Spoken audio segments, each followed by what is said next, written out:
Dr. Juharosné vagyok, Vitéz Molnár Piroska, már nyugdíjas óvodapedagógus, bábpedagógus és a történelmi vitézrendnek a székkapitánya.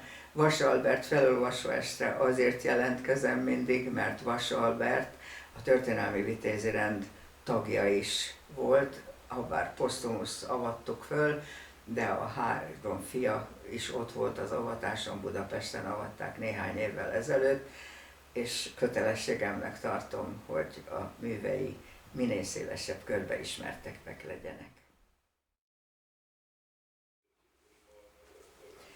Vas Albert Hagyaték című könyvéből egy részlet. Egyszerű bevezetés egy különös könyvhöz. Cserkészgyerek koromban 1921 nyarán megmart a kurta kígyó. 3-szor is felém fecskendezte a mérgét, mert hiába igyekeztem, nem tudtam kikecmeregni a tüskés kökénybokorból, ahova ügyetlenül aláfittyentem a meredek vízmosás pereméről. Mikor a fiúk végül is kihúztak onnan, úgy fájt már a lábam, hogy azt hittem, vége a világnak. Kékült is gyorsan. Sztána mellett táboroztunk a Lügetes szélén, Kalotaszeg csücskében. Mire nagy killódással fölvittek a fiúk a meredek hegyoldalból a tisztásra, ahol a sátraink állottak ügyes félkörben a kövekkel megjelölt tábortűzhelye körül, már emlékezetem is elmaradt valahol, mert csak arra emlékszem vissza, hogy a tűz égette a lábamat, torkomat félelem szorította, és nagy messzeségbe feltűnt cserkészvezetőnk megdöbbent arca. Hogy mi történt ezután, azt csak másoktól tudtam megrendre. Először is levittek hevenyészet hordágyon Sztánára, Kós Károlyhoz, aki a házán dolgozott volt éppen akkor. Orvoshoz kell vigyük, de gyorsan, mondta a cserkészvezetőnk, de Kós Károly rám nézett és megrázta a fejét. Arra már nincs idő, mondta, s oda kiáltotta a szolgalegények, nyergeld meg a hollót, de gyorsan ám. Aztán felkötöztek engem a kis hegyilóra, s már vittek is, kantáron vezetve a lovat, nem le a völgybe, ahogy illett volna, hanem neki a hegynek. Fekete hegynek nevezik a sztánaiak a hegyet, ahova vittek. Alig, hanem azért, mert szénégetők lakoztak odafönt.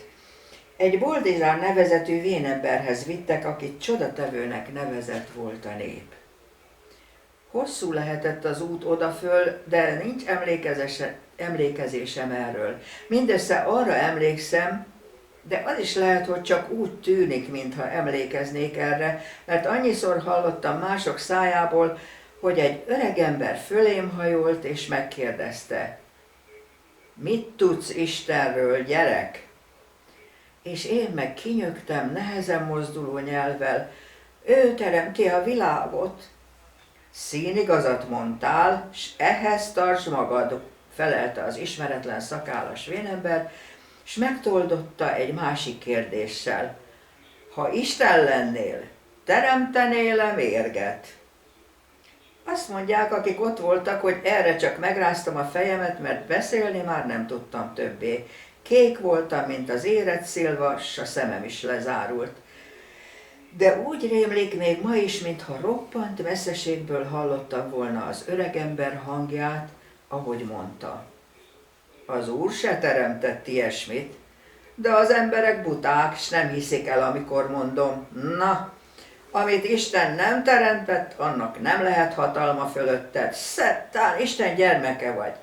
Teszünk egy kis ciberét a marások helyére, hadd menjen ki belőlük a hőség, s rendbe leszel, mielőtt 3 szól a fürj.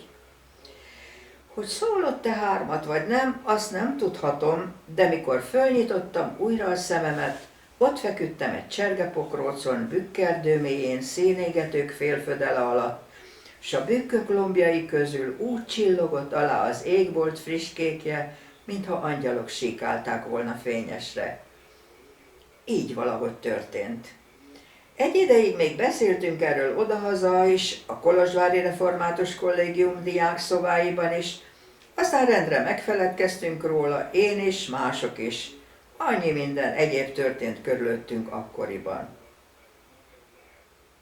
Telt az idő, eljött az érettségi ideje, és első próbálkozásomkor bizony elbuktatott a román vizsgabiztos, akit a magyar iskolák fölé állított a románok kormánya, mert arra a kérdésére, hogy kik az idegenek az országban, mindent felsoroltam, még az arabokat is, csak a magyarokat nem. Amikor a vizsgabiztos rám mordult, hát a magyarok, azt feleltem, hogy még az én dédapám dédapjának a dédapja is ott született Erdélyben, s bizony még az ő dédapja dédapjának a dédapja is. Így aztán elbuktatott földrajzból és történelemből. 45-ünk közül mindössze 4 ment át. Egy év múlva, 1926-ban 2 hízott disznó segítségével mégiscsak leérettségiztem, a hízokat szekéren szállítatta be apám Kolozsvárra a vizsgabiztos házához, és mikor végre kezembe volt a román pecsétes írása, és indulhattam haza, illendőségből fölkerestem még a Monostori út egyik szép régi házában lakozó nagynénémet, Bornemissza Elemérnét, hogy elmondjam neki győzelmemet a románok fölött. Mikor beléptem az ebédlőn keresztül a nappaliba, ott találtam nála Kunc Aladárt, Reményik Sándort és Kós Károlyt.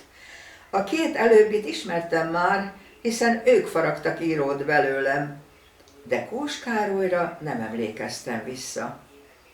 Amikor nagynéném bemutatott neki, Károly bácsi reám emelte nagy csontos mutató ujját. Hát te vagy az, he, akit az a vén csodatévő ott fenn a hegyen kigyógyított a kígyómarásból? Olvastam verseidet az ellenzékben is, meg a pásztortűzben is. Nem rosszak. Aztán nagy hangon, ízesen kiszínezve, Kós Károlyosan elmondta a többieknek mindazt, amiről én magam is csak ködösen tudtam valamit, hogy miképpen vittek föl annak idején a hollóhátára kötözve, félholtan, csodatévő Boldizsár kunyhójához.